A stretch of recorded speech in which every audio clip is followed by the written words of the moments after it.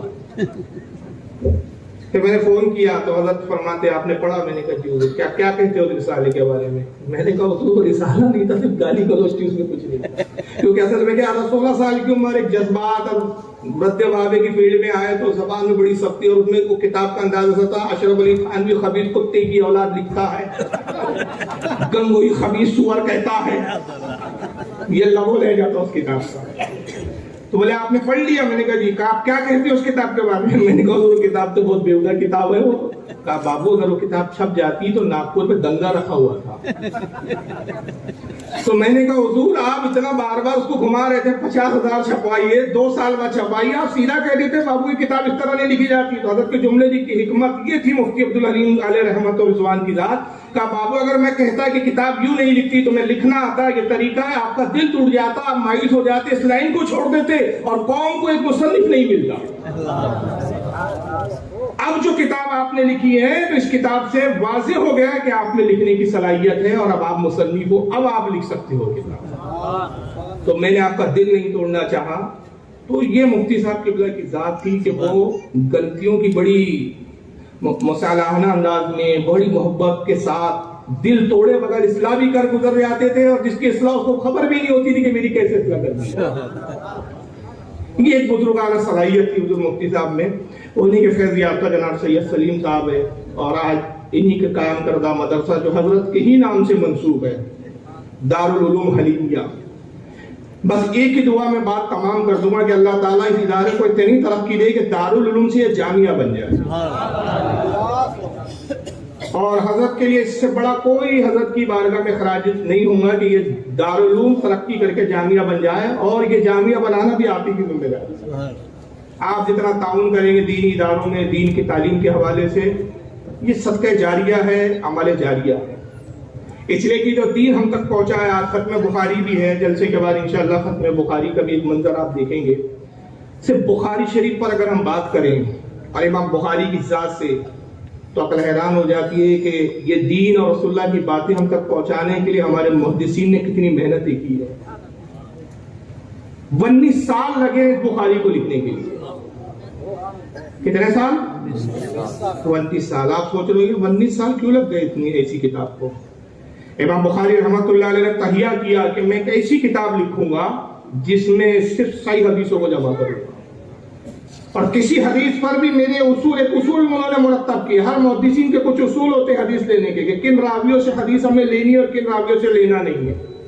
اور قربان جائیے دین اسلام کی حقانیت پر خدا کی قسم یہ اللہ کا دین ہے، اس کی سب سے بڑی گواہی، اس کی سب سے بڑی شہادت یہ ہے کہ ہمارے ہاں بات رسول سے آتی ہے، مگر کہنے والے پہ ذرا سا بھی شبہ ہو جائے تو روایت ضعیف ہو جاتی ہے اور قابل اعتبار نہیں رہتی۔ ہمارے ہاں نبی کی بات سے پہلے شخصیات، اسماء رجال کا فن دیکھا جاتا ہے، اسماء دیکھے جاتے ہیں، پھر اس پر جرح و تعدیل کے فن دیکھے جاتے ہیں۔ جب بولنے والی شخصیت پاورفل ہو، سچی ہو، صداقت پر مبنی ہو، تب ہم بات قبول کرتے ہیں کہ ہاں یہ رسول اللہ کی مرفوع حدیث ہے۔ تو اندازہ لگائیے کہ جب کہنے والا ہمیں متقی چاہیے تو جس کی بات کہی جا رہی ہے وہ کتنا متقی اور پرہیزگار ہوگا، وہ کیسے معصوم عن الخطا ذات نہیں ہوگی۔ تو نبی پاک صلی اللہ علیہ وسلم کی یہ حدیثیں، یہ آپ کے اقوال، یہ آپ کی باتیں ہم تک کیسے پہنچی ہے؟ آپ نے تہیہ کیا کہ ایسے میں نے اصول کڑک بنائے کہ ان اصولوں کی بنیاد پر ذرہ برابر بھی کسی پہ شک اور شبہ ہوگا میں سے رسول اللہ کی حدیث نہیں ہوں۔ اور ایک ایک حدیث کے لیے آپ نے 15 20 اور 30 دن کے سفر کیے، اور احتیاط کا یہ عالم تھا امام بخاری رحمۃ اللہ علیہ کا کہ ایک مرتبہ آپ کو پتہ چلتا ہے کہ فلاں ملک میں حدیث کے ایک راوی ہے جو اپنے والد سے روایت کرتے ہیں، ان کے والد سے تابعی سے، تابعی سلسلہ وار سلسلہ ہوتے ہوتے وہ حدیث رسول اللہ تک ہے۔ امام بخاری رحمتullah علیہ 15 دن کا سفر کرتے ہیں، اور یہ اس زمانے کا سفر ہے، آج کا نہیں ہے۔ آج کے سفر ہم جب ٹرینوں میں کرتے ہیں اور جب پروگرامات ملتے ہیں، ہم پوچھتے ہیں سب سے پہلے بھی کتنی دوری پر ہے، تو کہتے ہیں حضرت ٹرین سے آئیں گے تو 20 گھنٹے لگیں گے، 24 گھنٹے لگیں گے، تو ہم کہتے ہیں نہیں یار اتنی دور آنا ممکن نہیں، آپ ایسا کیجئے ایئرپورٹ دیکھیے، فلائٹ کر دیجیے ہماری۔ یعنی آج کے اتنے حالات میں جبکہ ٹرین بھی اتفاق اور تیز رفتار گاڑی ہے، لیکن 22 گھنٹے 30 گھنٹے کا سفر ہمارے لیے بڑا دشوار ہوتا ہے۔ اندازہ لگائیے اونٹوں اور گھوڑوں کا سفر ہے، ریگستانوں کے سفر ہے، جنگلات کے سفر ہے، کھانے پینے کی دشواریاں ہیں، ڈاکو نہ لوٹ لے، جان سے نہ مار دیا جائے، جان کا خطرہ، مال کا خطرہ، یہ سارے خطرات کے بعد 20-20 30 دن کے سفر کیے جاتے ہیں۔ کس دشواری سے سفر کر رہے ہیں اور کس لیے کر رہے ہیں امام بخاری رحمتullah علیہ؟ میں تھوڑی سی کڑوی سچائی کہہ دوں یہاں پر کہ بھائی معاف کرنا، سب علماء سے نہیں ہے، لیکن اکثر علماء اسی بھی کہ جلسوں میں اس لیے بھی جاتے ہیں کہ بھائی جائیں گے کچھ نہ کچھ نظرانہ تو ملے گا، جو ہے فیکٹ وہ بتا رہا ہوں، کسی کو انکار نہیں کر سکتے۔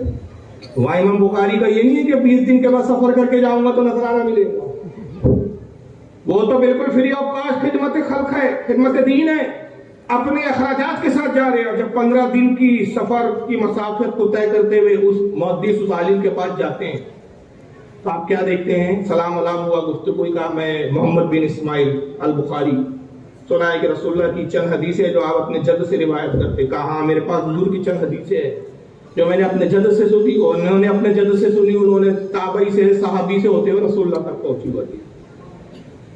تو ابھی گفتگو ہو رہی تھی کہ ان کا گھوڑا جو ہے رسی چھڑا کر بھاگ گیا، تو وہ مفتی صاحب نے اپنے کرتے کا دامن لیا، اس طرح اس کو اوپر کیا اور گھوڑے کو آواز دیتے آقا، یعنی گھوڑے کو یہ بتانا چاہتے ہیں کہ میرے دامن میں کچھ دانے وغیرہ ہیں۔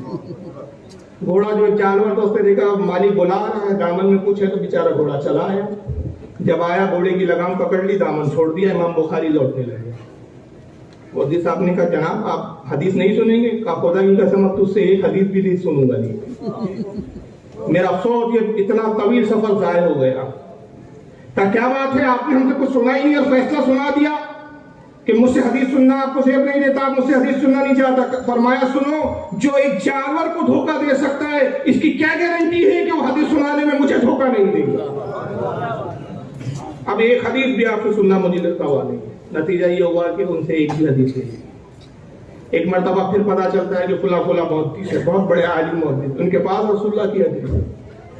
پھر بڑا طویل کئی دنوں کا سفر کرتے ہوئے وہاں پہنچتے امام بخاری رحمتullah علیہ۔ جب پہنچتے سلام کلام ہوا، آسان ہو گئی۔ محدث صاحب نے کہا چلیے محمد بن اسماعیل نماز پڑھ لیتے، اس کے بعد پھر ہم آپ کو حدیث سنائیں گے، کھانا وغیرہ ناشتہ وغیرہ بھی کر لیجیے۔ ٹھیک ہے چلیے نماز کے لیے چلتے۔ مسجد کے طرف جانے لگے تھے، قبلے کی طرف بے خیالی میں محدث صاحب نے تھوک دیا۔ امام بخاری نے مسجد میں گئے، نماز پڑھے اور واپس لوٹنے لگے۔ انہوں نے کہا کیا بات ہے آپ جا رہے ہیں، حدیث نہیں سنیں گے؟ کہا یہ سفر ضائع ہو گیا، جو شخص قبلے کا احترام نہیں کر سکتا اور رسول اللہ کی حدیث کا کیا احترام کرے؟ میں ایسے شخص سے ایک حدیث سننا بھی پسند نہیں کرتا۔ اندازہ لگائیے کتنی احتیاطوں سے رسول اللہ کی باتوں کو جمع کیے، اور آج بہت سارے لوگ جہالت میں کہہ لیتے ہیں یار یہ کتابیں کیا ہے، یہ سب مولوی ملاؤں کی باتیں ہیں۔ بھائی کچھ ایسے جاہل صوفیہ بھی ہمارے یہاں پیدا ہو گئے، ہم کو صوفی کہنا ہی صوفیت کی توہین ہے۔ ایسے جاہل پیر پیدا ہو گئے، ایسے جاہل اپنے آپ کو ولی کہلانے پیدا ہو گئے۔ میاں یہ کتابوں کا علم ہے اپنے پاس رکھو، ہمارے پاس تو سینے کا علم ہے۔ کون سے سینے کا ہے؟ 8 انگوٹھی لگی ہے، 12 انگوٹھیاں لگی ہے، یہ سینے کا علم۔ ڈھول اور تاشوں پہ ناچ رہے اور رقص کر رہے، یہ سینے کا علم ہے جناب۔ آپ جانتے ہوں گے کتاب ہے جس کو آپ ایک لفظ میں انکار کر رہے ہو کتنی مشکل سے لکھی گئی۔ پہلے تو حدیثوں کو جمع کرنا، یہ ایک مرحلہ، حدیثوں کو جمع کرنے کے بعد لکھنا کتنا دشوار تھا۔ آج تو بہترین فونٹین پین ہوتے ہیں، بہترین پین، اب تو پینوں سے بھی لکھنا لوگوں نے چھوڑ دیا، ڈائریکٹ کمپیوٹر پہ کمپوزنگ کرنے لگے ہیں، ڈائریکٹ بٹن چلاتے ہیں کمپوز ہو جاتی ہے۔ سیاہی سے لکھنا اور کس عالم میں لکھ رہے ہیں۔ آج بہترین گھروں میں اے سی لگے ہوئے ہیں، کولر لگے ہوئے ہیں، نرم گدے ہیں، عیش و آرام کی چیزیں ہیں، ٹیبل ہے، کرسی ہے، اطمینان سے ٹیبل پہ آدمی بیٹھتا ہے، اگر لکھنا بھی چاہے کچھ، لائٹ لگے ہوئے ہیں۔ اس زمانے میں چراغ جل رہا ہے، کٹیا ہے، اور کھدڑ رف قسم کے کاغذ ہے، کاغذ اتنے چکنے نہیں ہیں، اور قلم کس چیز کی ہے؟ لکڑی کی قلم ہے، اور قلم کو دوات میں ڈبا کے بار بار لکھا جائے۔ اندازہ لگائیے کتنی دشواریوں سے لکھا گیا ہے، بغیر کسی لالچ کے، صرف ایک کیا اللہ اس کا رسول راضی ہو جائے اور رسول اللہ کا دین امت تک قیامت تک کے لیے محفوظ ہو کر پہنچ جائے۔ صرف اس تمنا ہے.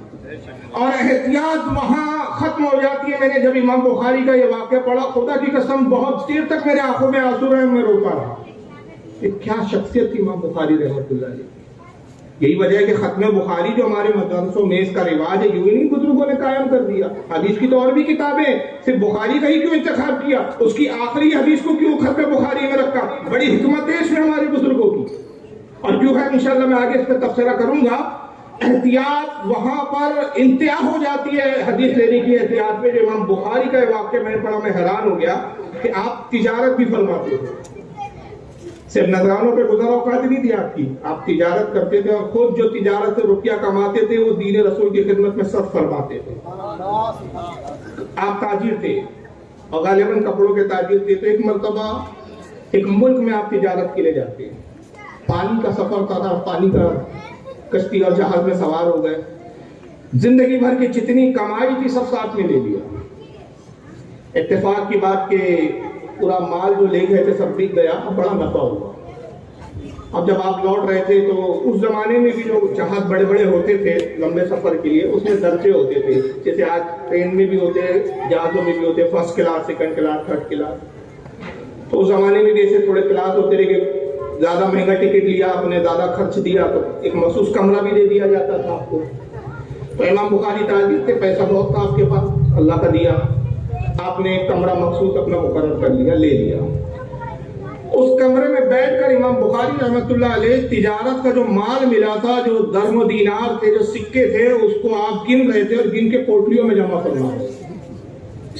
اور آپ نے مختلف رنگ کی کچھ چھوٹی چھوٹی تھیلیاں بنائی تھی, ہر تھیلی میں برابر برابر مقدار کے سکوں کو آپ جمع کر رہے تھے. ایک کشتی میں ایسا بدبخت شخص تھا جو تھوڑا سا چوری اس کی طبیعت میں تھی, بدماش قسم کا شخص تھا.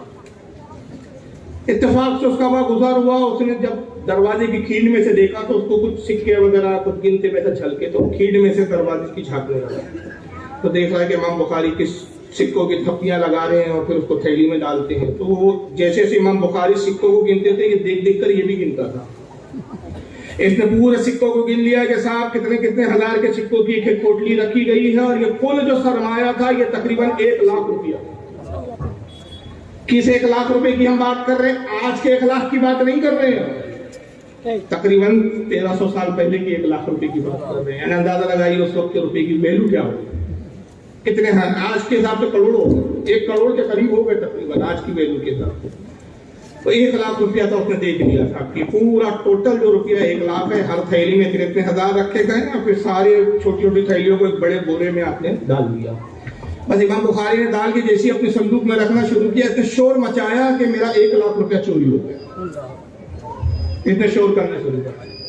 جہاز کا کپتان آیا, کہا کیوں شور کر رہا؟ کہا بھائی میرے 1 لاکھ روپیہ چوری کسی نے کر لی ہے, میں تجارت کر کے لوٹا, 1 لاکھ روپے کی رقم تھی, اسی کشتی میں کسی چور نے چوری کی ہے. کپتان نے اعلان کیا کہ جتنے لوگ اپنے اپنے کمروں میں جہاں جہاں کشتی کے جن جن حصوں میں سب ایک جگہ جمع ہو جائیں. سب جمع ہو گئے, ان میں امام بخاری بھی آئے. سب کی تلاشیاں ہوئی, سب کے کمروں کی تلاش کیا گیا. امام بخاری کا بھی کمرہ تلاش کیا گیا, امام بخاری کی بھی تلاشی لی گئی, مگر 1 لاکھ درہم تو چھوڑیے, 1 روپے کا سکہ بھی نہیں. یہ شخص بڑا حیران ہوا, میں نے اپنی آنکھوں سے دیکھا 1 لاکھ روپے کی رقم تھی, گئی کہاں, غائب کیسے ہو گئی؟ کپتان نے دیکھا, کہا بدبخت 1 لاکھ کیا, یہاں تو وہ جو طرح کی جو رنگ کی پوٹلیاں بتاتا ہے, جس رنگ کی تھیلیاں بتاتا ہے, تھیلیوں میں جتنی مقدار کی رقم بتاتا ہے, ایک تھیلی نہیں ملی, ایک سکہ نہیں ملا اس طرح کا. تو جھوٹا قذاب ہے, تو نے لوگوں کا وقت ضائع کیا اور مسکرہ بن کرتا ہے. خبردار اگر آئندہ تو نے اس طرح کی شرارت کی تو تجھے سمندر میں پھینک دوں.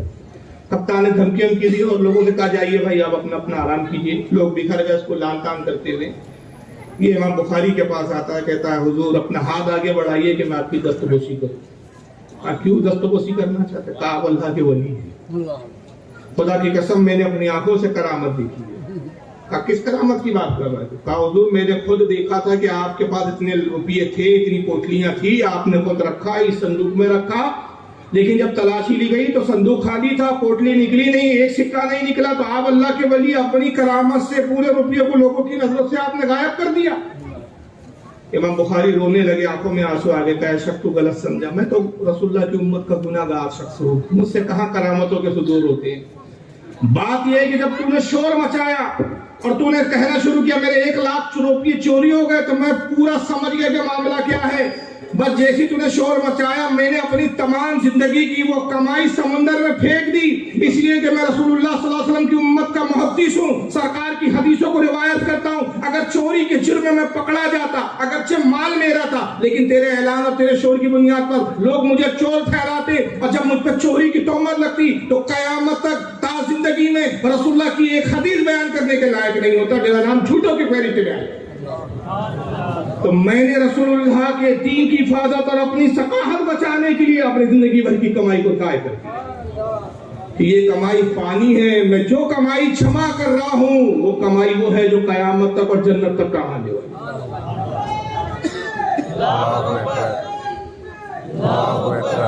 یہ ہے وہ بخاری شریف، صحیح البخاری، جو ہم تک اس طریقے سے آئی ہے۔ اور جب 32 سال میں حدیثوں کو جمع کیا، 2 لاکھ حدیثوں کا انتخاب کیا، 2 لاکھ حدیثوں کو جمع کیا، اور پھر اس میں سے نکالنا شروع کیا۔ جس حدیث کے راوی کے بارے میں ذرا برابر بھی شک ہوتا اس کو وہاں سے نکال دیتے تھے، اس حدیث کو میں اپنی صحیح بخاری میں نہیں ڈالتا۔ ایسا کرتے کرتے آپ نے جو حدیثوں کو رکھ دیا وہ کتنی تھی؟ کچھ 7300 کچھ حدیث ہے۔ اور جب یہ حدیثوں کا انتخاب کر لیے کہ اس کو اپنی صحیح بخاری میں رکھوں گا، تو لکھنے کا انداز کیا اپنایا امام بخاری رحمۃ اللہ علیہ نے؟ مکہ معظمہ تشریف رکھتے وہاں ایک مکان کرائے سے بھی، اور پھر حدیثوں کو آخری، جس کو ہم اپنی زبان میں کہتے ہیں کہ بھئی فائنل، بس اب یہ حدیثوں کو لکھنا ہے فائنلی طور پر۔ جب لکھنا شروع کیا تو عالم یہ تھا کہ غسل فرماتے تھے، کپڑے تبدیل کرتے، سر پہ امامہ سجاتے، حرم کعبہ میں داخل ہوتے، اور 2 رکعت نماز شکرانے کی ادا کرتے، اور رسول اللہ کی صرف ایک حدیث کو لکھتے اور وہاں چھوڑ دیا۔ دوسری حدیث لکھنے کا ارادہ ہوتا، پھر اپنے گھر آتے، کمرے میں پھر غسل فرماتے، پھر کپڑے تبدیل فرماتے، عطر سے اپنے لباس کو معطر کرتے، پھر امامہ سجاتے، پھر حرم میں آتے، پھر 2 رکعت نماز پڑھتے، پھر ایک حدیث لکھتے۔ گویا 7300 کچھ حدیثوں کو لکھنے کے لیے کتنے بار غسل کیا، کتنے بار کپڑے بدلے، کتنے بار امامے سجائے، اور کتنی بار نماز پڑھ کے اس طرح بخاری کو جمع کر کے ہم تک پہنچا۔ لیکن یہاں رک کر میں ایک عقیدے کی بات کرتا ہوں۔ آج بخاری پڑھنے والے کچھ ایسے فرقے ہیں جنہوں نے اپنا ٹائٹل اہل حدیث لگا، ان کا دعویٰ ہے کہ سب سے زیادہ بخاری کو ہم مانتے ہیں۔ بخاری کو مانتے، امام بخاری کو نہیں مانتے۔ اگر امام بخاری کو مانتے تو خدا کی قسم سنی بریلوی ہو جاتے۔ یہ دن رات ان کی زبانوں پہ ہوتا ہے، یہ بدعت رسول اللہ نے کیا کیا، یہ بدعت رسول اللہ نے حکم دیا کیا، یہ بدعت صحابہ نے کیا کیا۔ میں ان وہابیوں سے پوچھنا چاہتا ہوں، جاؤ حضرت امام کیا نام ہے ابن حجر اسقلانی کی فتح الباری کا المقدمہ دیکھو، اس میں باقاعدہ امام بخاری کی حدیثوں کے لکھنے کے بعد تقریب جو ہے انہوں نے انداز کو جمع کیا ہے۔ حضرت امام قسطلانی کی ارشاد الساری دیکھو، انہوں نے اس کا واقعے کا ذکر کیا ہے۔ حضرت علامہ ذہبی نے اس کا ذکر کیا ہے، کئی بزرگوں نے اس کو اپنی کتابوں میں لکھا، اور یہ خود وہابی جھوم جھوم کے بتاتے کہ امام بخاری کے بخاری لکھنے کا یہ انداز تھا کہ غسل فرماتے تھے، 2 رکعت پڑھتے تھے۔ مگر میں ان بدعقیدوں سے پوچھنا چاہتا ہوں، ہر بات میں تم ہم سے حدیث کا حوالہ پوچھتے ہو، خود امام بخاری نے جب یہ عمل کیا تو کیا اسی بخاری یا کسی اور کتاب میں ایک حدیث ایسی لائی کہ جس میں رسول اللہ کا حکم ہو کہ جب میری حدیث لکھنا تو پہلے غسل کرنا، اس کے بعد کپڑے بدلنا، عطر لگانا، سر پہ امامہ سجانا، اور حرم میں آ کر 2 رکعت نماز شکرانے کی پڑھنا، صرف ایک حدیث لکھنا؟ ایک بھی حدیث امام بخاری نے خود نہیں لکھی، نہ رسول اللہ کا اس طرح کا کوئی ہمیں حکم ملتا ہے۔ تو امام بخاری نے ایسا کیوں کیا؟ یہ ان کا عشق تھا، رسول اللہ کی حدیث کا احترام تھا، نبی کے فرامین کا ادب تھا۔ پتہ چلا کہ عشق دلیلوں کا محتاج نہیں ہوتا ہے، عشق دلیل نہیں دیکھتا۔ اے عشق تیرے صدقے جلنے سے چھٹے سستے، جو آگ بجھا دے گی وہ آگ لگائی۔ عشق دلیلوں کا محتاج نہیں ہوتا۔ یہ ہم سے کہتے ہیں میلاد کی دلیل دو، ہم کہتے ہیں تم دلیلوں کے چکر میں پڑو، ہم بے دلیل میلاد النبی مناتے ہیں۔ ہم تو عشق والے لوگ ہیں، ہمیں دلیل کی حاجت نہیں، اظہار محبت کے لیے دلیل کی ضرورت نہیں ہے۔ اگر بیگم صاحبہ نے رات کے 2 بجے اچانک کہہ دیا سنو جی بریانی کھانے کا دل چاہ رہا ہے، تو شوہر صاحب ہوٹل میں تلاش کرتے بھئی آج بیگم نے بریانی مانگی ہے، اگر کوئی کتاب میں کھولتا ہے کہ رات کے 2 بجے بیگم کے مطالبے کو پورا کرنا کیا ہے، رسول اللہ کا اس بارے میں کیا حکم ہے؟ نہیں بھائی، بیوی سے محبت ہے تو آدمی دلیل نہیں دیکھتا، بس فرق یہ ہے کہ تم بیوی سے محبت کرتے ہو دلیل نہیں دیکھتے، ہم جب نبی سے محبت کرتے ہیں تو دلیل نہیں دیکھتے بلکہ عشق کا کام کر گزرتے دلیلوں کے محتاج نہیں ہے۔ امام بخاری نے بتا دیا کہ خدا کی قسم مجھ سے بڑا کوئی بریلوی ہے ہی نہیں، کہ یہ میں نے اپنے ذہن و فکر سے یہ عشق کی شکل تو ہے تراشی ہے، یہ عشق کے انداز میں نے خود اپنائے ہیں کہ ہر حدیث کو لکھنے سے پہلے میں غسل بھی کر رہا ہوں، کپڑے بھی تبدیل کر رہا ہوں، حرم کعبہ میں آ رہا ہوں، 2 رکعت نماز پڑھ رہا ہوں شکرانے کی، اور اس کے بعد ایک حدیث لکھ کے اٹھ جا رہا ہوں۔ یہ امام بخاری رحمۃ اللہ علیہ کی ذات ہے۔ یہی وجہ ہے کہ امام بخاری کی جب صحیح بخاری مکمل ہوئی اور علماء کی بارگاہ میں پیش کی گئی، حضرت علامہ ذہبی رحمۃ اللہ علیہ سیار الاعلام نبالہ میں لکھتے ہیں کہ شافعی البزرگ تھے، امام شافعی کی کتاب تھی جو اس سے پہلے لکھی جا چکی تھی، الام کر کے اس کا نام 8 جلدوں میں، اور اس میں اصول بھی ہے، کچھ حدیثیں بھی ہیں، انہوں نے اپنے جو کی فقہ ہے اس کے اصول مرتب کیے امام شافعی رحمۃ اللہ علیہ نے۔ تو ایک وقت کے بہت بڑے بزرگ تھے، وہ اس کتاب کو بڑا پڑھتے تھے اور اس کتاب کو بڑی صحیح قرار دیتے تھے۔ تو خواب میں اللہ کے رسول صلی اللہ تعالی علیہ وسلم تشریف لاتے ہیں، اور آقا کہتے ہیں کہ کب تک شافعی کی کتاب پڑھیں گا، میری اپنی کتاب پڑھ۔ وہ عرض کرتے یا رسول اللہ آپ نے کون سی کتاب لکھی ہے؟ سرکار مجھ تک تو یہ بات کبھی نہیں پہنچی کہ آپ نے بھی سرکار کوئی کتاب لکھی ہے، آپ تو ظاہراً امی تھے۔